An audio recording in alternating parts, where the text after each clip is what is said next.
sebelum si bayi itu lahir. Ini kita nyalakan, ini nanti temperaturnya akan muncul, ini sensornya. Nah ini suhunya 29,1 ya. Nah di jenis-jenis dari infant walrus tuh macam-macam. Ini hanya salah satunya. Yang di rumah sakit itu sudah ada monitor untuk EKG dan saturasi. Jadi sudah ada manset yang kita pasang di sini ya untuk saturasi, dan ada monitor EKG untuk denyut jantung. Itu lebih enak lagi. Tapi kalau nggak ada, kita pun masih bisa mengukurnya secara manual ya melalui stetoskop. Nah ini sebetulnya kurang tepat kalau buat bayi. Kenapa? Terlalu terlalu besar. Jadi kadang jari bayi itu cuma nyampe sini gitu ya, mau ditusuk sampai sini, masukin sampai ke sini, semua jari masuk nantinya. Dan biasanya nggak akurat, nggak mau keluar gitu ya, karena nggak nyampe itu. Nah untuk resusitasi, alat yang dibutuhkannya itu sudah standby meja resusitasi untuk bayi ya. Ada handscoon, ada benfok, ada epinephrine, kemudian ada untuk PTP ya, kemudian oksigen udah ada yang sentral, kemudian ini nih endotracheal tube-nya, plus ini laringoskop ya. Ini bukan kotak Hot Wheels ya. Soalnya anak saya kayak gini kotak Hot Wheels. Ya ini laringoskop ya, yang kita pakai sesuai dengan ukuran pasien kita ya. Kalau bayi pasti pakai yang kecil. Ya. Kedalaman masang ETT-nya pada bayi adalah 6 plus BB. Ya, jadi kalau berat bayinya 2 kilo, kita masukinnya sebanyak 6 plus 2 berarti 8 ya. 8. Ini kan 6. Ya 6, ini 9, berarti ini 6, ini 7, ini 8. Berarti masukinnya hanya segini doang. Nah, segini doang ya. Jadi jangan mentang-mentang ujungnya di sini dilelepkan semua anak ke sini ya. Nah, itu jangan ya, malah nanti bayinya bahaya meninggal. Oke, terus selimut bayi ya, alat pengisap lendir boleh pakai delay, boleh pakai suction. Tapi kalau pakai suction harus pakainya yang sesuai dengan ukuran bayi. Ya, tekanannya, selangnya itu harus sama, jangan suction dewasa kita pakai di bayi ya. Kemudian udah ya, hanya itu. Nah, untuk proteksi diri tetap ya, pakai handscoon, pakai gaun, pakai headcap ya, pakai Google kalau perlu ya. Karena kita nggak tahu apakah bayi ini lahir dari ibu yang tidak memiliki penyakit menular atau tidak ya. Tetap harus perhatikan. Nah, pada saat menerima bayi, yang pertama kita ada cek itu, kita ajukan dulu 3 pertanyaan ya. Bukan ke bayi ya. Dia cukup bulat, dia mengap-ngap gitu kan. Ya, kita tanya sama yang nolong persalinannya, ini bayinya berapa usia gestasinya gitu ya. Terus kita lihat aja, oh mengap-ngap nafasnya, oh dia tonus ototnya kurang bagus. Jadi kalau bayi nafasnya bagus, itu pasti dia menangis. Ya, pada saat dia menangis itu kan alveolus itu mulai bekerja ya. Jadi mulai nangis tuh oksigen masuk. Jadi oksigenasinya bagus, jadi bayinya merah. Tapi kalau bayinya nggak nangis, gimana mau oksigennya masuk? Makanya bayinya biru, biasanya cyanosis gitu ya, tidak kemerahan atau pucat dulu ya baru kebiruan. Nah, kemudian kalau tonus otot, kalau bayi normal tuh biasanya kayak gimana sih gerakannya? Tahu bayi phantom, bayi Oshin tahu? Iya. Yang bisa duduk, nah kayak gitu ya, ini fleksi, kakinya fleksi. Kalau ini kan enggak. Ya, dia gini aja ekstensi ya. Jadi ini tonus ototnya lemah. Ya, 3 pertanyaan itu kalau ada salah satu jawabannya ya, kita langsung lakukan ya resusitasi gitu ya. Tapi kalau bisa dia cukup bulat, ya nafasnya mengap-ngap, dia nangis kenceng ya. Terus kemudian tonus ototnya kalau nangis kenceng kan biasanya ini geraknya aktif. Udah langsung dikeringkan, hangatkan dan serahkan ke ibu untuk dilakukan inisiasi menyusui ini ya, menyusui ini. Tapi kalau ada jawabannya ya baru kita pakai algoritma yang ini ya. Oke, silakan dibuka algoritmanya. Pertama, ketika bayi lahir itu kita cek dulu satu, bayinya prematur atau enggak, kemudian bernafas atau mengap-ngap atau menangis atau enggak, terus tonus ototnya dia lemah atau ya. Kalau misalnya jawabannya iya, nah berarti kita langsung lakukan langkah awal ya. Langkah awal itu adalah bayinya dikeringkan, dihangatkan dulu ya, haikal ya, hangatkan, terus ini hangatkan ya, terus hangat, terus apa lagi? Posisikan kepala. Ya, posisikan kepala, terus bersihkan jalan napas. Bisa lendir ya, bisa lendir. Sorry belum pakai masker. Bang, suara siapa itu? Yang tahu nggak? Suara Pak Tasbih. Ya, bisa lendir, terus Mulut dulu baru hidung ya. Jangan dulu mulut, nanti asin. Terus keringkan dari mulai kepala ya. Keringkan. Terus semua diberikan seperti saya harus bisa. Sama posisi saya. Keringkan. Baru kemudian stimulasi langsung kaki dari belakang sini, ya, sampai ke kaki. Bisa pusat. Terus di. Ya, oke ya. Ini penilaian langkah awal. Setelah itu pasang saturasi oksigen alatnya. Ya, alat untuk mengukur saturasi oksigen dan EKG, monitor EKG kalau ada. Ya, kalau nggak ada, berarti kita lakukan penilaiannya manual aja. Baru ganti selimut yang baru. Ya. Nah, kemudian penilaian awal, ya, cek nafasnya masih mau apa atau nggak usah kita hitung frekuensinya. Kalau nadi, kalau tidak ada monitor EKG atau tidak terpasang alat saturasi oksigen, kita harus cek nadinya secara manual, ya. Caranya tetap di nadi apikal, diukur selama berapa detik? 6 detik dikali 10, ya. 1, 2, 3, 4, 5, 6, 8. Berarti berapa? 80, masih di atas 60 tapi di bawah 100. Nafasnya mengap. Berarti kita berikan dulu PPV ya, ventilasi tekanan positif. Kalau kita menggunakan alat polos seperti ini, tidak disambungkan ke oksigen, ini kita memberikan oksigen sebanyak 21%. Ya. Kalau disambungkan ke oksigen dengan flow 10 liter, itu kita memberikan oksigen murninya sebanyak 40%. Tapi kalau ditambah reservoir, ditambah ini, itu menjadi oksigennya 100%. Ya, kalau yang baik kurang bulan, sebaiknya disambungkan dengan oksigen supaya oksigennya bisa dapat yang 40%. Ya. Nah ini balik nggak pasangnya?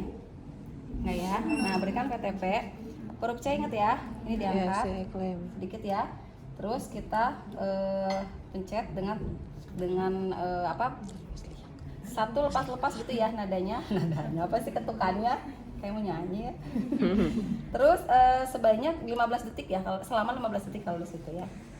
1 pas 2 pas sampai ngembang ya. Pas 10 10 1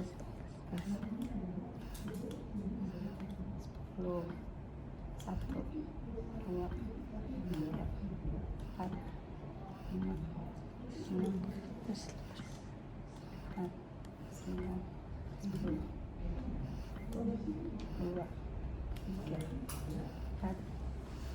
25 ya, 20 sampai 30 saya kasih 25. Cek lagi ya, nafasnya masih mengapa atau tidak. Cek lagi frekuensi nadinya. Masih 8, masih 80. Tadi udah dikasih ventilasi, masih 80, nafas masih mengap. Jangan langsung dulu kita resusitasi ya, karena kan nadinya masih 80. Belum, kalau resusitasi itu kalau kompresi itu nadinya di bawah 60 ya. Kita tinggal cek lagi, jangan-jangan tadi kita waktu memberikan ventilasi ada yang salah. Jadi kita koreksi dulu. Pertama, koreksi dulu sungkupnya ya, SR IMCAP singkatannya, koreksi dulu sungkupnya. Kemudian reposisi kepala, khawatir terlalu ekstensi atau malah tadi fleksi ya. Isap lendir kalau masih ada yang keluar, kalau nggak ada ya nggak usah. Kemudian buka mulut ya, khawatir tadi mulut yang terkunci tertutup. Kemudian tekanannya kita tadi mungkin pas menekan cuma segini doang gitu ya, kita boleh fullkan ya. Ulangi lagi ya. Lepas. Lepas,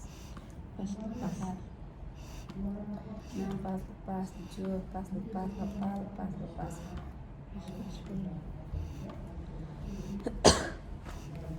Oke, udah ya. Kemudian cek lagi ya, cek lagi frekuensi nadi. Cek kembali. Ya, nafasnya masih menggam-menggam, nadinya malah turun jadi 50 kali per menit. Apa yang harus kita lakukan? Berarti harus kita kompresi. Yuk, satu orang pegang ventilasi, siapa sini? Yang dekat aja.